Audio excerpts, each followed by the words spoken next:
Olá, olá, olá. Estamos entrando aí numa live muito diferente, muito especial, com o querido amigo Antônio Fabrício de Matos Gonçalves, um mineiro queridíssimo. E estamos esperando ele chegar aqui. Vai ser uma live diferente, porque nas outras oportunidades, nos outros convites, nós temos falado sobre medida provisória 936, 927, decisão do Supremo. Temos falado aí sobre, e agora, né, nesse auge aí dessa questão da liminar do Gilmar Mendes sobre a IPCAE, né, versus DTR, enfim, mas hoje nós vamos falar de aulas à distância. Pois é, um semestre inteiro, gente, estamos finalizando o semestre, já finalizamos aí as provas finais, Fabrício está chegando aí, então vamos chamar nosso amigo Fabrício.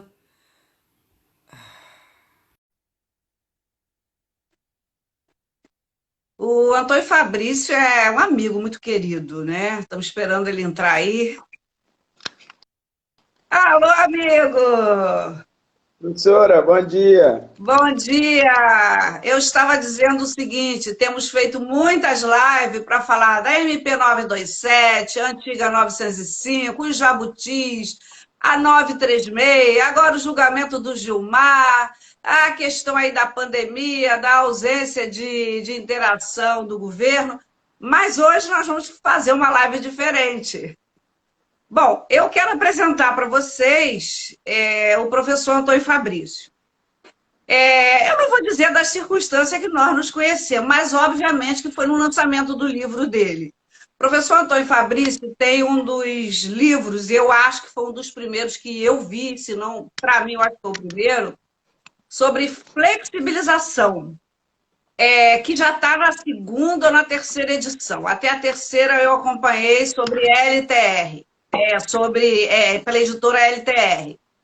E, obviamente, que eu uso muito a obra do professor Antônio Fabrício para monografias, para dissertações de mestrado, né, para os meus alunos pesquisarem.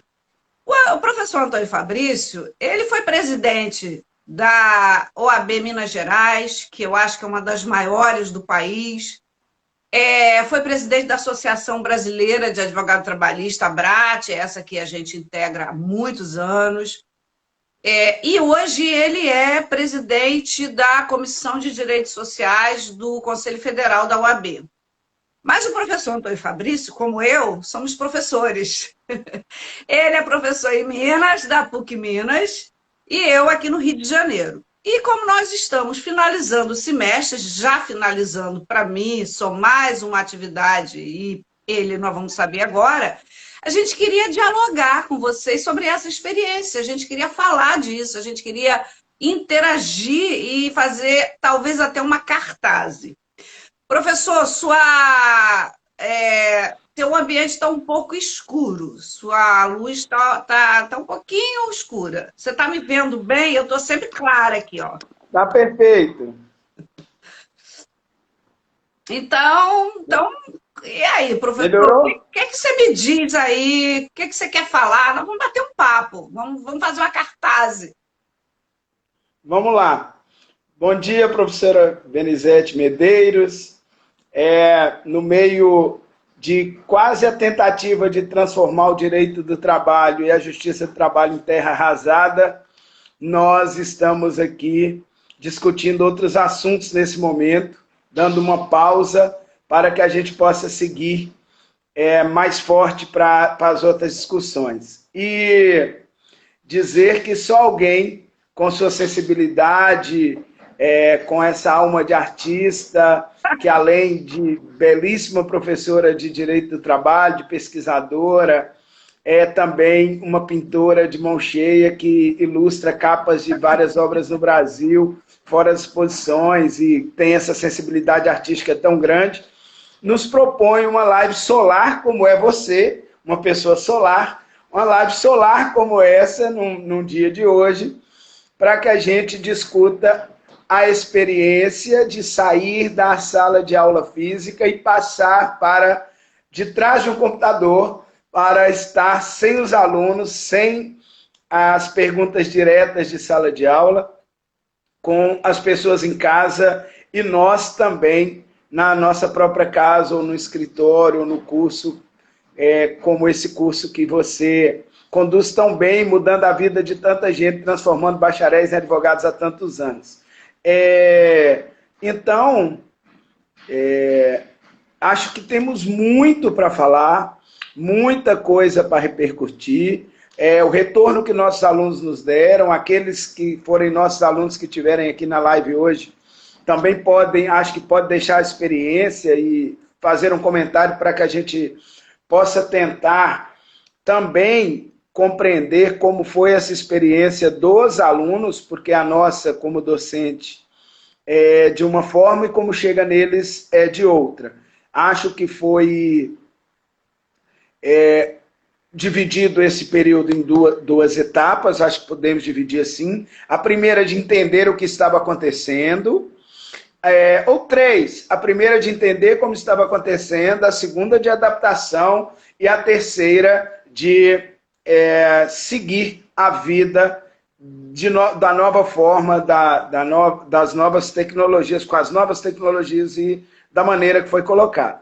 Então, acho que a primeira fase foi uma fase complexa para todas as pessoas em todas as áreas. Não só para nós professores, mas também para todos os profissionais que saíram das suas baias, das suas mesas e foram para a sua mesa de jantar, que foi para o seu quarto, que foi para qualquer lugar que ele quisesse, para a sua área, para o seu sítio, mas trabalhando à distância. Trabalhar à distância, ou trabalhar em casa, ou trabalho remoto, como dissemos no meio educacional, ele traz alguns confortos, que é não precisar sair de casa, mas traz alguns desafios, que é o desafio de que a casa continua funcionando da mesma maneira.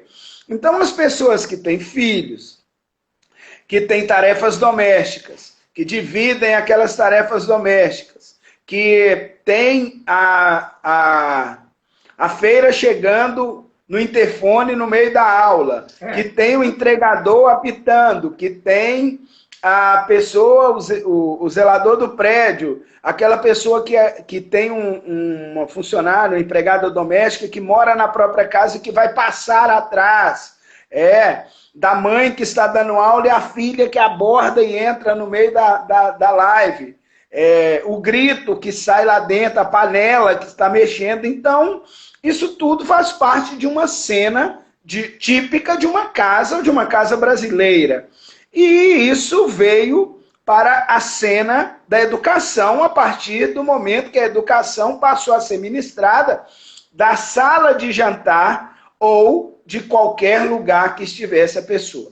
Nesse momento, que eu chamo de primeira fase, que é a fase da compreensão, a fase do entendimento, nós tivemos pessoas que deprimiram, nós tivemos pessoas que não se sentiram aptas no desafio de lecionar à distância e ficaram sem dar resposta por um tempo para o sistema. Nós tivemos pessoas que começaram a ganhar peso em casa. Nós tivemos pessoas que simplesmente saíram da sala de aula e foram para o computador e assim seguiram a vida. Então, são vários tipos de reações, mas como é um momento que ninguém das últimas gerações conheciam, de saber como lidar, nós, então, cada um reagiu de uma forma.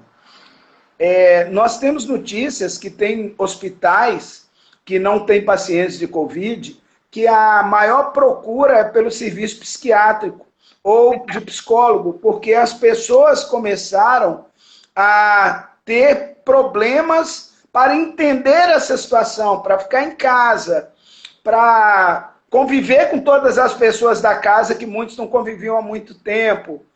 E isso tudo vai fazendo com que aquilo também reflita na qualidade da aula, na qualidade do conteúdo a ser colocado. A segunda fase, que eu estou aqui criando contigo, a fase da adaptação, é uma fase interessante, porque os professores, alguns, optaram por dar a aula ao vivo, que foi o meu caso. Meus alunos que estão entrando aí são testemunha. Dar uma aula ao vivo, no horário da aula, no dia de aula, no horário da aula, às 7 da manhã, eu estava pronto, com o mesmo dress code, ou seja, com o mesmo tipo de vestimenta que eu usava para dar aula, eu passei a dar aula virtual. Eu criei um ritual meu, que era o meu ritual de aula, que era meu dia de trabalho como professor, porque minhas atividades como advogados, elas se seguiram, atendendo pessoas, atendendo clientes, dando consultoria, sobretudo depois das medidas provisórias, empresas fechando, trabalhadores ficando sem receber, e nós, advogados trabalhistas, que logo depois da reforma, voltamos a ser o patinho feio e passamos a ser bonito de novo, viramos cisne outra vez. Então, aquela história do advogado trabalhista, que é resistente, que a professora traz no livro dela tão bem a importância do advogado trabalhista e esse empoderamento do advogado trabalhista ao longo do tempo, e que nós temos a alegria de fazer parte dessa geração que deu essa virada na cara e no respeito que as pessoas passaram a ter com a advocacia trabalhista. Então, na minha experiência pessoal, eu optei por lecionar, já que o sistema me permitia isso, lecionar no horário da aula, não aula gravada, não vídeo, não texto somente, não apostila, não chat para tirar dúvida, mas a minha aula com outro formato, que não era mais aquele formato de 2 horas aulas seguida, porque o aluno, atrás do ambiente tecnológico, dentro do ambiente tecnológico, atrás do aparelho, ele não tem a mesma concentração, a mesma disposição de assistir aula. Por quê? Porque ele não está no ambiente próprio de aula. É claro que eu vou dizer uma coisa, nada substitui o presencial. Não. Por mais que tenha dado certo a experiência de trabalho à distância, nada substitui o presencial. Então, ia para minhas aulas, ligava o meu equipamento, que, diga de passagem, eu não tinha em casa, todos os meus equipamentos tecnológicos, o que eu usava em casa era um telefone, smartphone que servia para mim, eu passei a ter que ter uma estação de trabalho em casa. E aí, como professor, lecionava, dava minha aula e funcionou. Funcionou. O retorno foi positivo, a avaliação dos alunos foi positiva, mas a perda do contato, a perda das discussões mais aprofundadas, mas tem alguns ganhos. E nós não somos da geração dos nossos alunos, nós somos de algumas gerações antes, viemos antes. Nossos alunos têm uma facilidade muito grande para o meio virtual. Eu tenho 2 filhas de 9 anos que as minhas dúvidas de informática são tiradas por elas. E aqui, ó, eu inclusive, estou adaptando as novas linguagens. Porque na minha época, quando dava um problema numa máquina eletrônica, a gente dizia que deu um tilt. Né? E agora fala que deu um bug, né? Que as pessoas, que está bugada a máquina. Então eu ia jogar fliperama, que é uma coisa que meus alunos não devem saber o que é, mas quando a máquina parava, ela dava um tilt. E agora deu um bug. Então estamos acostumando com as novas linguagens, mas os meus alunos, eles foram muito responsáveis pelo sucesso desse período. Vou te dar um exemplo do que eu acho que foi ganho. No meio da minha aula, eu citava uma súmula do TST. E aí, um aluno ia na internet, pegava a súmula do TST e postava. Eu dizia, olha, sobre periculosidade, isso, isso e isso, mas para entender periculosidade e por que reações ionizantes e não ionizantes estão classificadas como atividades perigosas, nós temos que entender Goiânia, Césio 137 e tal, porque foi em 85, depois em 91 foi classificado como perigoso, foi um acidente, e existe um documentário sobre isso e tal. Aí os alunos iam lá, pegavam o documentário, colocavam o link, e ilustrando a aula, e o que eu dizia materializava. Então isso foi maravilhoso. Eu falava, olha, artigo 191, artigo 191 pulava na tela.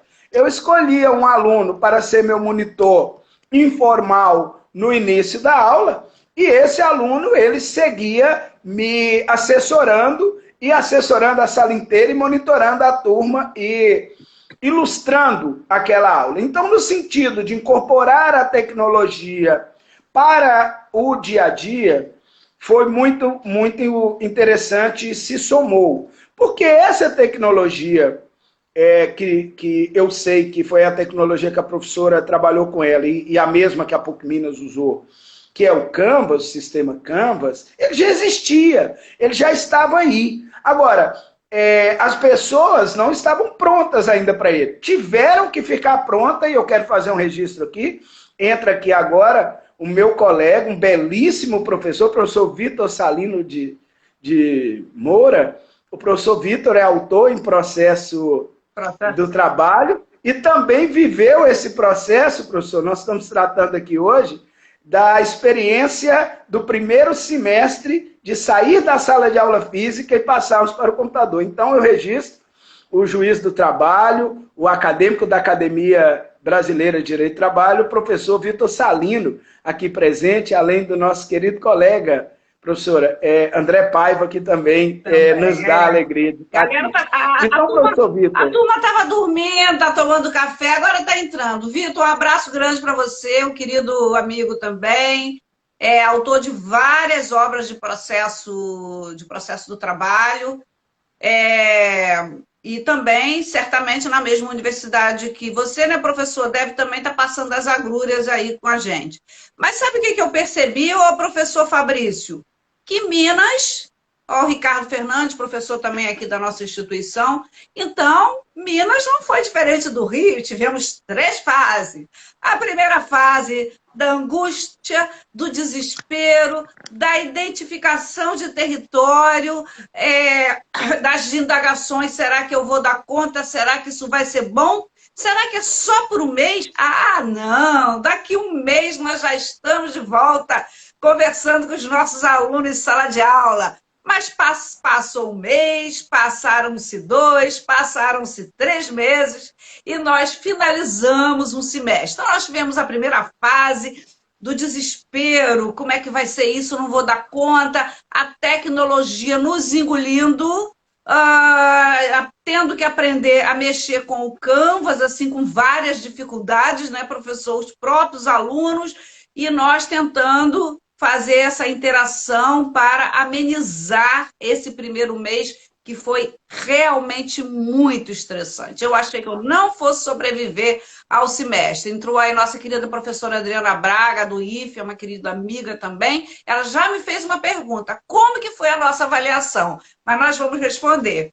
E depois, no segundo mês, terceiro mês, nós fomos percebendo que as aulas, nesse diálogo com os alunos, ela começou a fluir, porque nós falávamos, eles se concentravam, porque também teve uma coisa boa. Os alunos precisaram ficar nos olhando, nos ouvindo, nos assistindo, sem dispersar com outros colegas do lado. Isso teve uma coisa boa, né? Claro, tudo na vida tem um lado bom e o lado ruim.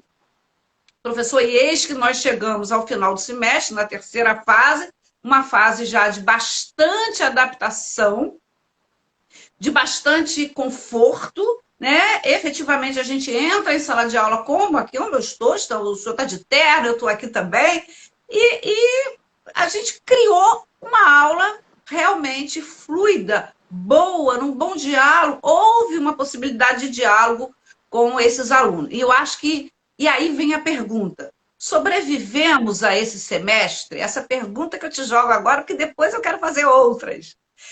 E vou Tá bom. responder a pergunta da professora Adriana. Sobrevivemos a esse semestre e como? E a segunda pergunta, como nós Eu fizemos as respondo. avaliações? Eu respondo, nós dois sobrevivemos. Respondo por nós e alguns colegas que eu conheço. Mas eu tenho informações que alguns professores morreram para a docência. Eles deixaram, como nós tivemos alguns colegas que, como mudou o sistema para PJE, também deixaram a advocacia. É verdade. Então, eu conheço alguns colegas que tiveram muita dificuldade, que com tempo de docência, resolveram parar, alguns poucos. Eu não chamo cada período desse de março, abril, maio, de mês. Eu chamo de ano. O ano de março, o ano de abril, o ano de maio, o ano de junho. Porque com pandemia, cada mês é um ano. É verdade. Para se ter uma ideia, professor, em termos de números, a plataforma Zoom tinha 10 milhões de pessoas que usavam ela, não assinantes, mas que usavam a plataforma Zoom. Com 30 dias de pandemia, ela passou a ter 300 milhões de pessoas. Teve até um problema, isso está aí, só procurar em fontes confiáveis na internet, que as ações da Zoom subiram porque entenderam que era 300 milhões de assinantes. Não era. Mas 300 milhões de pessoas começaram a passar para a plataforma Zoom. Isso mostra que a plataforma Zoom existia, que o Canvas existia, mas nós não estávamos atentos a isso e nem dispostos a vivermos fazendo aula virtual, com graduação, já existia isso em outros, já tinha ensino à distância de várias maneiras. Nós não estamos dizendo, eu estou dizendo da transmutação daquelas escolas e faculdades que não tinham ensino à distância para determinados cursos, como o caso do curso de Direito, que só parte da grade pode ser virtualizada e a outra parte tem que ser física, agora que estão começando a aprovar o primeiro curso de Direito 100% virtual, e entendo que além de sobreviver, nós vamos passar agora por determinadas mudanças na educação que serão perenes. Nós vamos passar por uma redefinição das formas de educação no Brasil. As empresas estão redimensionando o custo, algumas escolas estão diminuindo o valor de mensalidade, algumas escolas estão diminuindo o salário de professor no mês de julho. Está acontecendo vários movimentos que tem algumas escolas que vão dispensar. Então, estão acontecendo alguns movimentos, e alguns movimentos de redimensionamento, e algumas práticas serão sem volta. O que vai acontecer é que determinados pontos que foram vistos e avaliados poderão ficar positivos. Então, as avaliações que serão feitas vão ser importantíssimas para balizar. Tudo caminha para que, não sei se o segundo semestre inteiro, mas pelo menos parte do segundo semestre seja também de trabalho remoto, de aula virtual. Talvez até o segundo semestre todo, não sei, não sabemos o que virá. O grande desafio dessa pandemia é exatamente não saber qual é o termo, o que a gente estuda tanto em contrato de trabalho, né? Que é o início, o desenvolvimento do contrato e o fim dos contratos de prazo determinado, por exemplo. Mas o que vai acontecer é que nós vamos ter que enfrentar sem bússola o que nos vai ser apresentado para frente. Então, eu te respondo. A professora Benizete e eu, nós sobrevivemos ao regime remoto, mas há algumas resistências e algumas, sobretudo professores mais antigos. Agora, nós estamos falando do curso de Direito.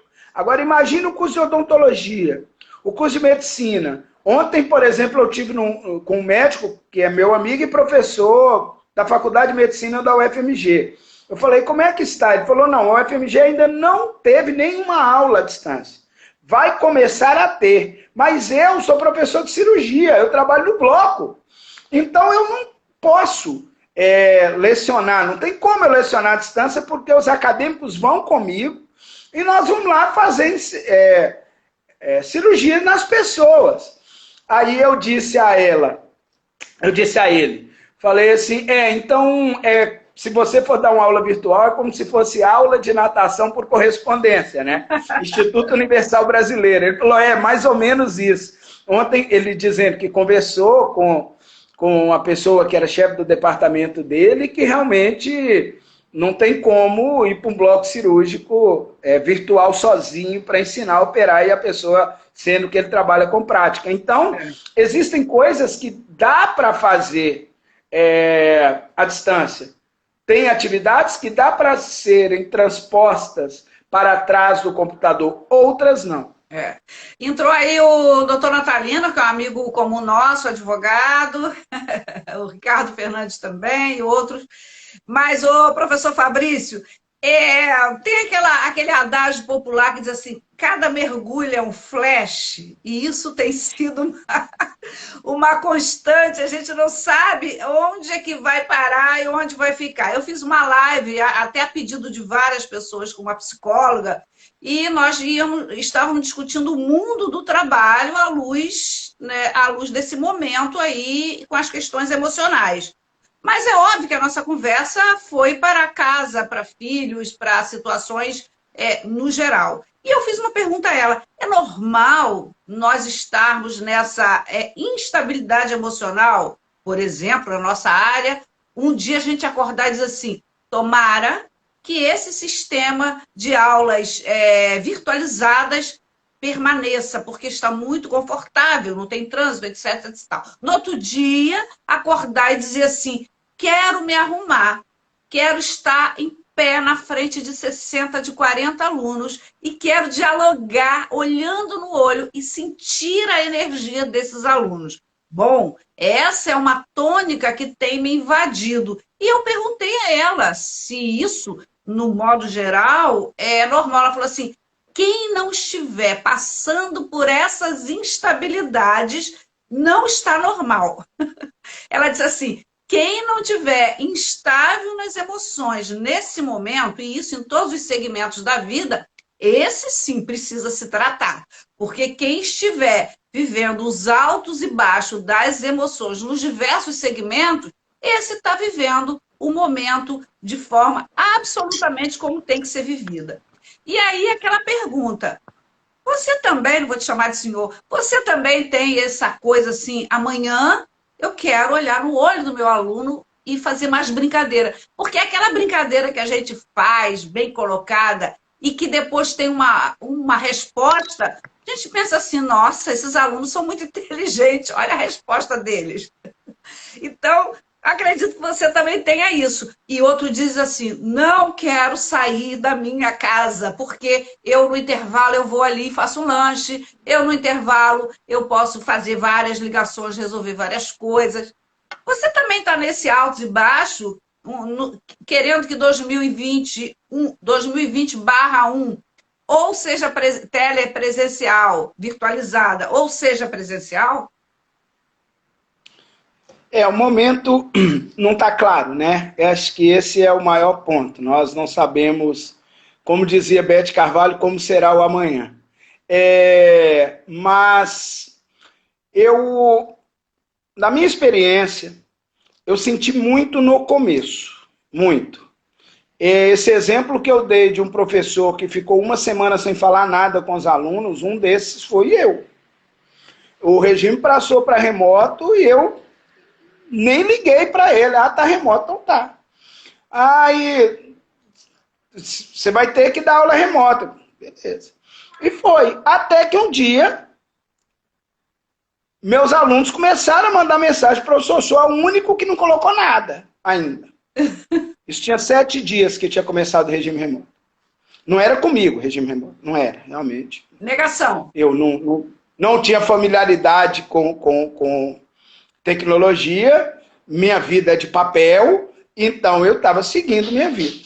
E aí, eu vi que estava grave o dia que a coordenadora do curso me ligou. Disse, professor, acontecendo isso, não tem nenhum registro do senhor, e nada, e tal. Eu falei, não, mas pode deixar que eu vou entrar, mas eu tenho que compreender. Aí fui atrás de uma profissional TI, que é minha prima, que é autoridade nesse assunto, e falei, olha, me dá um curso aqui, me treina, me dá uma geral, passa me ilustra, eu preciso lecionar à distância. E aí fui e comecei a entender como que a banda tocava. Mas no início eu não queria conversar sobre o assunto. Eu era um dos que queria deixar de ser professor de direito. Quando eu realmente comecei a compreender que aquilo era muito mais sério do que estava se passando. Como disse a professora Benizete, não era um período de um mês, era algo que ia, e um colega meu da filosofia tinha me explicado que essas pandemias elas vêm em ondas, então às vezes fecha, às vezes abre, daí 2 meses volta de novo, daí 6 meses volta de novo, e que enquanto não tivesse vacina que esse vírus ia ficar aí. E eu comecei a compreender que eu tinha que encarar como professor aquela situação que era de dar aula à distância. E essa instabilidade, ela passou a partir do momento que eu compreendi. Mas o início, a reentrada na atmosfera, ou a entrada na atmosfera, para mim foi muito difícil. E aí eu fui tentando me localizar naquele novo mundo. Como que seria a minha estada no mundo tecnológico? Podia ser muito ruim ou muito boa. E eu resolvi que ia ser muito boa. E tem sido. Eu tentei fazer com que o que eu fazia presencialmente, eu conseguisse levar o máximo daquilo para o meio virtual. Então, até prova oral virtual eu dei. Porque eu dava presencial, já tinha começado a dar e banquei. Os alunos ficaram meio assim e acharam que ia ser muito complexo, mas eu mantive. Por quê? Mas tentei manter empatia, tentei atender os casos, as postagens de trabalho, às vezes o aluno postava e vinha em branco, eu sabia que foi um erro no computador, não é que ele estava deixando de apresentar no prazo e eu tinha que receber. Então foi outro tipo de compreensão e de sensibilidade que tem que ter nesse período para tentar entender o que os alunos têm para dizer. Eu quero registrar aqui, professora, a participação da Maria Carolina. Maria Carolina Jardim foi da primeira turma que eu dei aula na PUC, isso tem 22 anos, é minha amiga hoje, né? Cristina Brasileiro está aí, a doutora Keliane Roth, então tem vários alunos nossos aí. Tem a Denise Monteiro aí, que te conhece, que é aluna também. Por falar, né, tem aqui um comentário, que todos estão passando por adaptação, que é de uma médica, que é minha prima, que está aqui dizendo, Maria Helena, que está aqui dizendo que a adaptação é geral. Realmente é geral. Quem era professor de curso à distância, quem era professor remoto, não teve nenhum problema de adaptação. Agora, nós que éramos de sala de aula, de quadro, o que eu mais senti falta, professora Benizete, foi do quadro. Ah, mas você pode pôr uma lâmina. Não posso. Eu preciso do quadro. Eu não sei como é que eu vou fazer no semestre que vem, se eu vou criar uma lousa para mim, que eu vou escrever nela e mostrar para os alunos, mas eu preciso de um quadro. Então, eu vou procurar forma de me adaptar para o próximo semestre, porque não dá para ficar falando no chat. Pois é, ô professor Fabrício, eu dou aula de direito material individual coletivo e dou aula de processo do trabalho. E você tocou no ponto do quadro. Eu não tenho como ensinar a terceirização sem usar o quadro para fazer aquele triângulozinho. Um triângulo. Bom, de fato, tá aí. Imagina ensinar cálculo de hora extra sem uma fórmula, sem um Cálculo quadro. para extra, pois é, eu ensinei nesse semestre, expliquei, vamos lá, salário hora mais 50%, eu ensino. Tá aí a Denise, vários alunos entrando, a Denise te conhece, mandou um abraço para você, ela agora nos persegue no Jutra, nos Conat, estava com passagem comprada para o Conat, para a conferência da UAB, inclusive para o Jutra de Portugal. Denise se tornou uma querida amiga.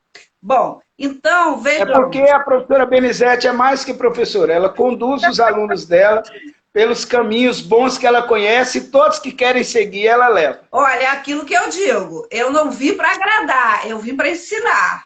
E quem quiser vir comigo, vem que eu puxo. É igual aquele aluno que quer uma monografia que vai se transformar em artigo, tudo bem, a gente compra a ideia. Olha, tem uma pergunta aí da professora Adriana, que é do IFE, que ela falou, porque o IFE ainda não está tendo aula virtualizada como as universidades federais, o que é lamentável. Conversei ontem com a nossa amiga professora Valena, do Pará, e eles não estão com aula. Conversei com a Sayonara também outro dia, daqui da UFRJ, e combinamos também um bate-papo desse, e ela me disse, Benizete, eu não estou tendo essa experiência, então acho que vai ser muito difícil. Cristina Matos aí, olha, amiga também, eu não sei como que a gente vai falar, porque a gente não está tendo essa experiência, então fica mais difícil. E aí eu vou responder o que eu fiz. Aí a gente vai falar um pouquinho dos alunos, eu queria que os alunos até dissessem. Realmente a adaptação foi para nós professores e foi para os alunos. Mas no que diz respeito à questão da avaliação, no que diz respeito à questão da avaliação, eu acho que ela ficou muito mais condescendente. Porque se no modelo anterior, de papel, nós tínhamos um padrão de... vamos entrar agora um assunto um pouco mais técnico. Nós tínhamos um padrão de questões múltipla escolha e questões discursivas, porque a instituição, de certa forma, nos dava esse norte. Agora, nós não podemos fazer questão de múltipla escolha, podemos até fazer uma questão discursiva. Eu adotei algumas modalidades, eu usei textos de todos os nossos pares, os trabalhos publicados para resenha crítica na atividade de A1, pesquisei muito na revista do Tribunal da Terceira Região, do seu tribunal, professor, que ela tem um acesso maravilhoso, e vocês fizeram uma revista aí, não sei se o professor Vitor está aí ainda, vocês fizeram uma revista comemorativa de 100 anos do tribunal. Então, teve o número 1 e o número 2. Eu usei muito material dessa revista, como usei material da revista da Primeira Região. Já na segunda atividade avaliativa, eu distribuí por temas do direito material, do direito processual. E separei por letra. Isso aí foi aquele insight que eu tive. Letra A, Antônio, ele vai pesquisar, por exemplo, terceirização. Acórdão sobre terceirização. Letra B, ele vai pesquisar trabalho intermitente a partir da Lei 13.467. Aí vamos para processo. Letra D de processo, ele vai pesquisar honorários advocatícios, vai pesquisar emenda da petição inicial, vai pesquisar recurso de revista em execução. E eu fui distribuindo por letra, por tema, uma trabalheira, porque isso é uma engrenagem, você tem que parar, pensar, distribuir, para que seja uma atividade proveitosa para o aluno, que você permita um aprendizado, e aí eu pensei nessa segunda atividade que eles pesquisassem acórdão nos nossos 24 tribunais. Eu disse, olha, nós temos 24 tribunais, só em São Paulo são 18 turmas, no Rio são 10, Minas eu acho que são 5, né? 6. 11. Então, nós temos cada uma dessas 5 desembargadores, 4, 5, dependendo aí das férias e tal, e diversos acórdãos. Então, eu queria que eles aprendessem a pesquisar, tanto no direito material quanto no direito processual, 8º período e 5º, 6º período, e daí fizessem comentários. Olha, eles tiveram muita dificuldade. Por outro lado, foi muito rico eles fazerem essa pesquisa, porque eu me deparei de que eles não estão habituados a fazer pesquisa. E isso a gente repara quando a gente vai orientar monografia. A grande dificuldade do nosso aluno, professor, não sei aí em Minas, é fazer pesquisa. E eu me lembro que você é um dos grandes incentivadores da pesquisa, reeditou, depois de 30 anos, a revista científica da Associação Brasileira de Advogado Trabalhista. Isso foi em 2013, se não me engano, e de lá para cá, essa revista não parou. Ela é um repertório de pesquisa dos acadêmicos, nós dos advogados, nós dos professores, e sempre temos um aluno nessas revistas, aquele trabalho bom. Então, eu reparei isso. Então, professora Adriana, que nos fez essa pergunta. Para o aluno, a avaliação remota foi muito melhor, porque eles tiraram notas muito melhores, sem dúvida nenhuma. Por quê? Eles sabiam pesquisar? Não necessariamente, mas nós tivemos que ter uma condescendência maior no retorno dessa atividade. Então, eles, nessa perspectiva, eles gostaram mais, porque saíram com nota 9, com nota 8, com nota 10. No sistema anterior, com as questões múltipla escolha e as questões discursivas, eles tinham que ou saber ou colar. E eu sempre dizia, meu sonho de consumo é que a gente não tivesse uma avaliação mais nesse modelo, porque nem sempre avalia o aluno exatamente como ele é. Então, você tem participação, você tem falas durante a aula, e a pesquisa, ela pode mostrar aquele aluno que copiou o texto e botou ali, não é, professor Ricardo Fernandes? Copiou o texto e botou ali, a gente percebeu que ele copiou e botou ali. Teve aquele aluno que pesquisou com primor e desenvolveu um comentário em cima do acórdão, ou que seja de um texto científico da revista da ABRAC, da revista do TRT, e desenvolveu com brilhantismo a sua redação. Outros não tanto, mas se esforçaram. Então, para o aluno, a avaliação foi melhor do ponto de vista de nota. Para o aluno, do ponto de vista de reinvenção e da pesquisa, também eu acho que foi um grande aprendizado. Para nós, professores, o trabalho foi o mesmo, porque a gente teve que olhar com critério, com cuidado. E aí, professor Fabrício, eu tive que ler 298 acórdão e 298 comentários, que embora eu estivesse estabelecido entre 10 e 12 linhas, acabou eu tendo uma trabalheira que, no final, eu expressei o resultado quase desse semestre numa foto que eu botei no Facebook, onde eu estou pendurada de cabeça para baixo numa árvore. Bom, queridos alunos, como eu fiquei depois de corrigir 298 trabalhos, pendurada de cabeça para baixo numa árvore, numa floresta. Tá respondendo, excelente.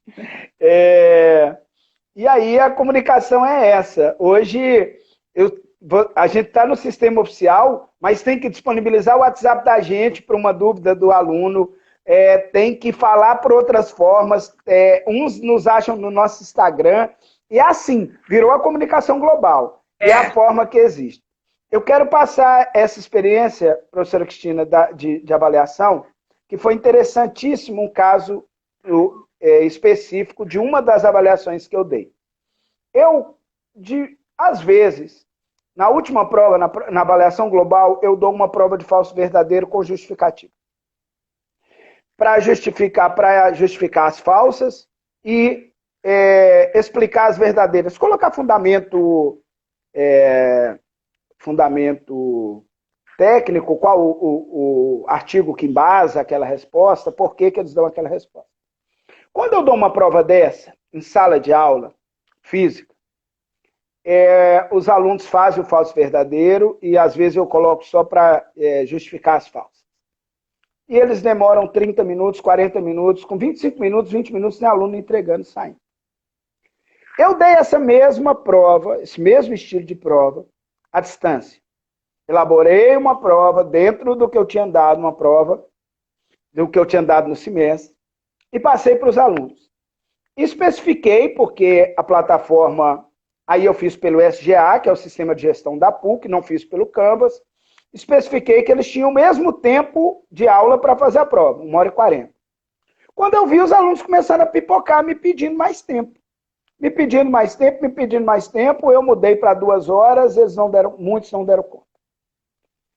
Justificativa. Por que que em sala de aula, usando somente a CLT, eles gastam 30 minutos, 40 minutos, fazem uma bela prova? Por que que muitos não deram conta de entregar essa prova? Na minha opinião, e de algumas pessoas especialistas que eu conversei, eles têm, a partir do momento que estão atrás do computador, uma possibilidade de consulta muito maior. Então, tem Google, tem artigo e tal, e se embaralham, porque também não estão acostumados a fazer prova com todas as consultas que existem no mundo. Verdade. Se a mãe for advogada, for juíza de trabalho, eles podem perguntar à mãe. Se o pai for profissional da área de direito, eles podem perguntar. Podem tudo. E não deram conta de entregar, porque tinha muita fonte para consultar. Quando eles têm só a CLT e as súmulas que vêm atrás, a CLT de papel, e daqui a pouco eu vou ter que superar essa questão da CLT de papel, porque eles vão poder levar um Kindle, uma coisa para consultar, mas quebrou o paradigma da não cola, da não consulta e tudo. Então, exatamente. Telefone sem fio. Eu acho, e eu disse para eles, falei, ó, vocês podem tudo, só não podem postar, um ajudar o outro, postar uma prova, você pega a sua prova e posta no grupo para tentar salvar todo mundo. Porque isso vai dar problema, porque eu sei, na hora de corrigir, se essa prova, quem copiou de quem. Eu tive esse problema, eu tive comentários exatamente iguais. Então, mas isso acontece no presencial também, tá? Sim, isso também acontece no presencial, mas no virtual, cada um fazendo sua prova, eles tiveram muitas possibilidades de consulta. E aí, eles não deram conta de fazer uma prova que fariam em 30 minutos, em 2 horas. Então, é um fato interessante a ser analisado, é um fenômeno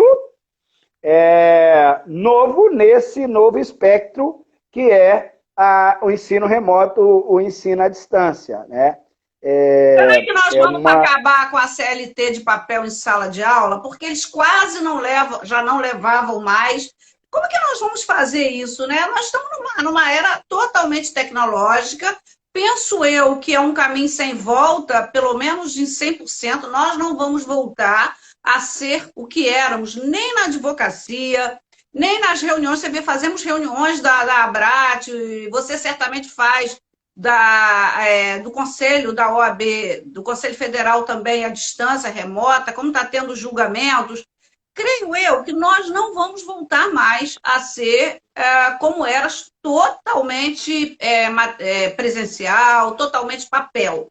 Creio que muito desse momento, dessa experiência tecnológica, talvez metade dela fique. Inclusive, professor, as próprias aulas, eu acho que as instituições privadas, como a sua, que é a PUC, a minha, que eu não vou dizer o nome, que eu não estou autorizada, no Rio, é provável que elas se transformem, porque aí tem a questão também das mudanças de patamares econômicos, a questão do capital, a questão do ganho, a questão do lucro. Eu acho que várias coisas aí vão mudar. E nessa perspectiva de mudança, eu já me incomodava muito com o fato do aluno quase não levar para a sala a CLT, o Código de Processo Civil, que eu sempre usei muito, o Código de Processo Civil, e a CLT e a Constituição Federal, óbvio. E a pergunta sempre foi, como que uma manicure vai aprender a fazer unha se ela, durante o curso, não manuseia o equipamento? Sempre uso isso. Como que o pedreiro vai, depois que ele se aprimorar, depois que ele passar pelo aprendizado, vai utilizar-se de uma colher se ele não sabe pegar na colher? Como que vocês, como advogados, vão se utilizar das leis, dos códigos, se vocês não trazem para manusear? Sempre na minha primeira aula de Direito do Trabalho, eu ensinava, vamos manusear a CLT. Vamos lá, o capítulo A, o capítulo B, o capítulo C. E aí eu fico com essa pergunta. Mas a questão toda é, como que nós vamos fazer prova com um equipamento desse que nós estamos falando e não com uma CLT de papel? Será que a CLT de papel, o CPC de papel, vai voltar? Eu entendo, professora, que o que não pode, quando as aulas voltarem a serem presenciais, é que os alunos tenham contato com equipamentos tecnológicos que eles possam se comunicar. O que eu não acho que é correto é a terceirização da prova. Alguém fazer a prova pelo outro. Porque um dos desafios do ensino remoto é esse. Eu não sei quem está do outro lado. Eu parto do pressuposto que todo mundo está de boa fé e que o aluno está negligenciando a si próprio a partir do momento, sendo cúmplice do próprio aviltamento, a partir do momento que ele coloca alguém para fazer algo para ele. Mas alguns estão ali para conseguir um papel, né? Estão remotamente para conseguir um papel, que é o diploma. Verdade. Então, o que nos incomoda muito como professor, porque nós queremos que eles saiam dali com conhecimento, com uma ética, com uma condição muito boa. Isso sempre me incomodou muito, aquele que vai para colar e para ter só o papel. Mas a gente também não pode querer viver o que ele, as expectativas e os gostos dele. Eles vão ter que viver isso depois no exame da OAB. Não, o professor ele consegue controlar um monte de coisa, mas não consegue controlar todas as coisas, nem a vida das pessoas. Eu acho que o professor que começar a se preocupar com isso, só com isso, ou ficar com isso na cabeça, ele vai entrar no estado de angústia gigante. Porque ele tem o desafio de fazer com que aquela pessoa saia melhor do que ela entrou dentro daquela faculdade. Mas ele não tem o desafio de mudar o caráter dela, porque isso ele não vai conseguir. Pode até influenciar de alguma forma. Mas aquela pessoa que não tem o compromisso com si mesmo e que quebra as regras da ética e da estética educacional, da lógica educacional, essa pessoa ela não é uma coisa que o professor tem condição de controlar. Eu imagino que essas questões da CLT de papel, eu acho que, se possível for, se eu voltar para a sala de aula física, se minha disciplina não passar a ser inteiramente virtual depois, eu vou aceitar terminais burros. Kindles que não tenham contato com o externo, coisas que não tenham ligação, que um aluno não consiga falar com o outro. Vou preferir ainda a CLT de papel.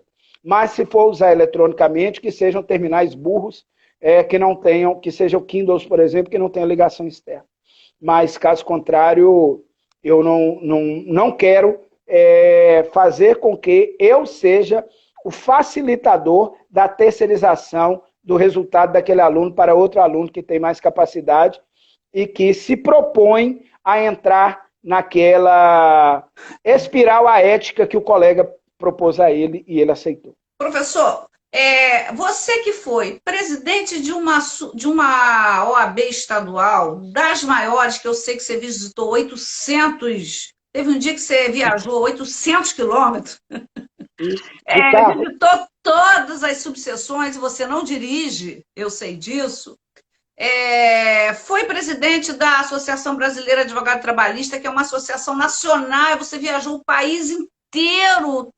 Eu lembro que você contabilizou não sei quantas viagens, eu tenho isso anotado porque eu te entrevistei. 122, professor. 122 viagens pelo Brasil. 122, eu te entrevistei, eu lembro, tem todo isso catalogado, escrito em livro. E então eu conheço da sua luta, do seu dinamismo em prol da advocacia, em prol do resgate da dignidade, da melhoria das condições do advogado, da ética, da seriedade. Hoje você conduz uma comissão no Conselho Federal que é importantíssima nesse estado de coisa. Ela é importante toda vez que a gente entra em crise, porque é o trabalhador, são os direitos sociais que sofrem, que é a Comissão Nacional de Direitos Sociais, que está na crista da onda. E a partir dessa formação, dessa experiência, dessa vivência, eu queria te fazer uma pergunta. E é uma pergunta voltada para os alunos. Te incomoda? Ou o que você pensa desse aluno que hoje não tem compromisso com a ética, com a seriedade, que compra monografia, e que sempre, nunca vai à aula e se encosta em cima, já que nós estamos falando de vida acadêmica, se encosta em cima de um outro colega. Ele, às vezes, tira uma nota maior do que o colega que deu a cola. Ele compra uma monografia, a gente sabe que compra, encomenda, compra ou encomenda ou cola, e ele vai tirar um 9 numa monografia. Enquanto que o outro colega que fez, como eu digo, faça um feijão com arroz, tira 7. Nessas suas andanças aí, que profissional vai ser esse? Ou o que te incomoda nisso? Professora, nós já estamos caminhando para o final e a live é implacável, ela derruba a gente, né? Aí responde Então, isso e faz as eu considerações finais. vou tentar ser breve. Tá. E está aqui o Elias dizendo que é testemunha, o professor Elias Souto de Valadares, testemunha das minhas andanças por Minas inteiro. Vamos ter que fazer outra live para falar das suas andanças. As pessoas, professora, elas só mudam de lugar, mas continuam fazendo as mesmas coisas. Eu fui um estudante que eu era do diretório acadêmico e eu produzia curso. Eu fui para a OAB, continuei produzindo curso. Fui para a Abrat, continuei produzindo curso.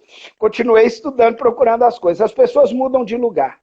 Então, aquele, em regra, pode acontecer dele ir para um UTI, virar a cabeça, ver uma estrela cadente, ter uma iluminação e tal, mas, de modo geral, as pessoas só mudam de lugar. Aquele que compra monografia vai pegar petição do colega na internet e vai seguir até ter um problema ético e parar nas barras da OAB ou de algum tribunal. Então, eu entendo que o mundo apresenta para essas pessoas o que ela dá para o mundo, e isso, é claro que tem uns que vencem dessa maneira, mas sem um lastro ético, uma hora vão ter vários problemas na vida. Eu falo que o caminho do certo é muito mais difícil que o do errado, mas o do errado é mais rápido, mas dá para um abismo. Então, os atalhos dão para um abismo. Eu queria só fazer uns registros finais e agradecer muito a presença da nossa querida colega Maria Cristina Carrion, que foi diretora da OAB do Rio Grande do Sul, que é conselheira federal. E a Cristina escreveu uma das coisas mais bacanas que eu já li sobre mim na vida nessa live de hoje, que eu vou guardar para mim.